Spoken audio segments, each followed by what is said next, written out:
Are there things that you see in the United States in the current culture Mhm. that's kind of has echoes of the same things you saw in North Korea that worry you? So That like, much. Absolutely. It's in America now, the meritocracy doesn't matter, right? It's evil. The white man's idea of like talking about if you're competent enough. They say, oh, if you're coming from rich white family, you are gonna be competent. So other people don't have a chance. But look at Asians who came from nothing as competent and go to like Harvard Law School and medical school. yeah, So it doesn't almost it's like there's no incentive for you to work hard anymore in the system right now. That is North Korea. There's no incentive because you're born with your class already. So no matter what you do, you can never. So the horrible thing about North Korean system is that there's nothing even calling marry up.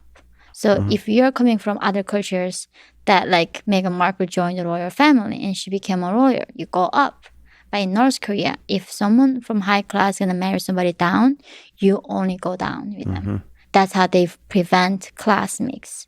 right. That kind of enforces the separation because there's a huge disincentives to Yeah, go to marry to someone down. integrate between classes. Yeah. What do you do about this kind of, especially in universities, but in companies? Mhm. I'm thinking about starting a company, so I'm looking at this very carefully. There's these ideas of diversity Ugh. and and meritocracy that's a tension. So Yeah. I think there's there's a big way in which diversity, broadly defined, Mhm. is not at all in tension with meritocracy. Yeah. So having a variety of people, backgrounds, way of thinking, all those kinds of things is a huge benefit Yeah. to any group.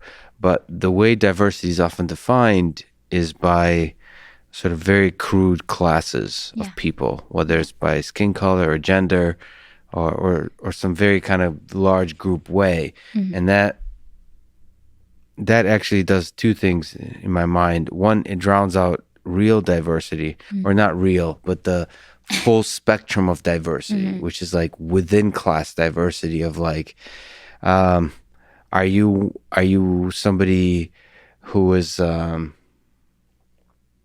are you somebody who's exceptionally good at mathematics? Are you somebody who's exceptionally good at psychology? Are you good with people? Are you good with numbers? All that kind of stuff that I think spans or intersects in fascinating ways with these kinds of groups. So that's diversity. And Mhm. then meritocracy is this thing that probably the reason I wanted to move to Silicon Valley and the reason Mhm. I didn't is like having a fire to change the world within you. Like meritocracy is like, I want to be the best in the world at this. Mhm. And I will strive and work hard, not stepping on others, but Mhm. like purely within yourself, be the best version of yourself.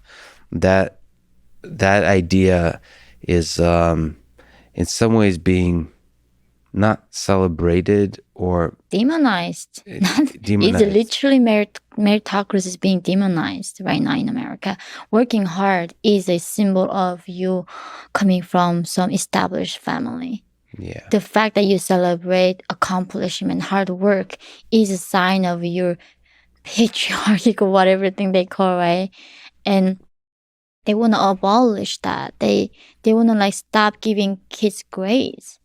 That's what they're already doing, right? They want to stop. They want to like we should abolish like SAT in America. They take to go to college, right? Yeah. They won't even abolish that. So, yeah, some kids have no ability to do math. So Yeah. why do we have to force them to learn math? And that's what comes with humans overcome challenges. Yeah. That's what makes us special. But then, like, because these kids coming from this family, let's find the reason why they cannot, and then they don't have to do that thing. But they still deserve the same job. They need to be a lawyer and doctors. Yeah. And that's like what in North Korea was like not there was not even meritocracy to begin with, right? Did you born in the same family, the blood, right? Like if one person does something wrong, it's like collective guilt. Mhm. Because I spoke out, 3 generations of my family got punished, who are left behind. And then in America, I see the same thing. Like if you're somehow great great grandfather owned a slave, now you are privileged and you're guilty because you are white and guilty. Then, but how do you change your ancestor? How did you have a saying on it? And that is where there's no way out. There's no forgiving. There's no moving forwards. And this current culture in America now, like I remember at Columbia, like before class, everybody have to go around of saying, tell us what your pronoun is. And my English, my third language, I learned as an adult. Even saying he and she, I'm confused. This is a pure mistake. And they say, call me they, because I'm gender fluid. Basically, I can be a girl, but next hour you talk to me, I'm a boy, right? Yeah. And if you don't do it right, they like look at you. Why are you a bigot, right? It makes me so nervous. And this is where I come to, this is a regression of civilization. We are regressing as a humanity here. Like the enlightenment, all of those things made us so much brighter and looking forward. And now we are going backwards. Well, I think there's a pendulum aspect to it, because it's my hope in terms of backwards. So a pendulum goes backwards too, but it just goes back and forth, I think. And then in the long arc of history, we're making progress. I think all of the discussions of diversity and inclusion and all those kinds of things, I always thought that they're healthy in moderation, right? They should be a small part of the conversation amongst other things. The natural aspect, like, it seems that they kind of have this way of just consuming all conversations. It's like the meetings, like diversity and inclusion meetings, multiply somehow, where it's like the only thing that you're talking about. And it's very kind of absurd. And when I look at even at MIT, it's a strangely disproportionate amount of discussions about that.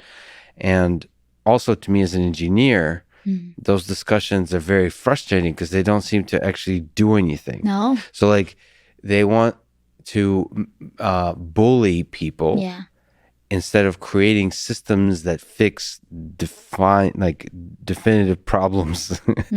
And that in itself, that kind of bullying, that's the same kind of thing you saw in terms of McCarthyism in America against the communists. You certainly saw that in Soviet Union against everybody who's not communist. It creates hate, not progress.